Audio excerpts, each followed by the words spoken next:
আজকে ওই পিটিশনের অর্ডার দিয়েছে। গতকাল আমরা যেই অ্যাপ্লিকেশনটা করেছিলার যে আরজি করের টোপোগ্রাফি দেখার জন্য প্লেস অফ অকারেন্স ভিজিটটা, সেটা লার্নেড কোর্ট রিজেক্ট করেছে। ওনার বক্তব্য এই মুহূর্তে সেই জায়গাটা উনি অ্যালাউ করতে পারছেন না যেহেতু ইনভেস্টিগেশন চলছে।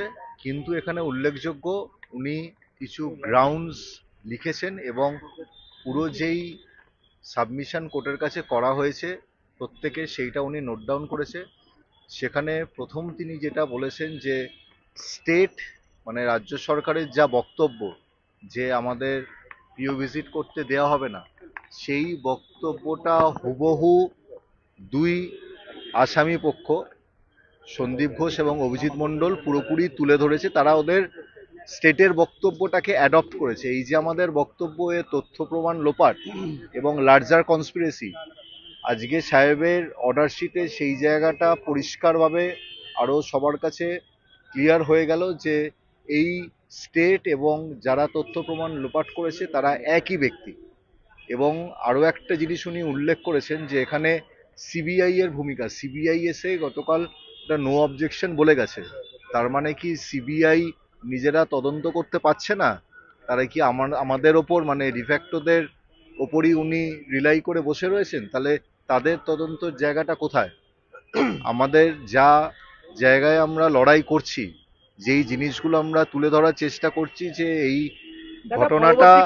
ঘটনাটা একটা ইনস্টিটিউশনাল মার্ডার এবং কনস্পিরেসি রয়েছে, এটাতে লার্জার কনস্পিরেসি মধ্যে তথ্য প্রমাণ লোপাট রয়েছে। সেই জায়গাটা আমাদের যেই অভিযোগটা সেটা আজকে আরো তুলে ধরলো লার্নেড কোর্ট তার অর্ডারের মাধ্যমে।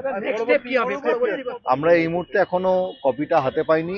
উনি যা শুনলাম 19খানা পয়েন্ট দিয়েছেন, সেই 19খানা পয়েন্ট আমরা দেখব। দেখে পরবর্তীকালে যদি এইটা নিয়ে উচ্চ আদালতে যাওয়ার ব্যাপার থাকে তাহলে আমরা যাব। Gurukul Global School. State-of-the-art infrastructures and schooling for students. It goes with the motto, enlightening young minds. We believe every child is special and possesses unique capabilities, talent and skills. Enjoy while you learn.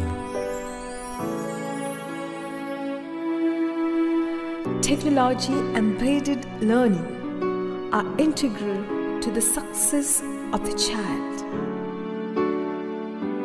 Our learning methodology are supported by experiments and experiencing.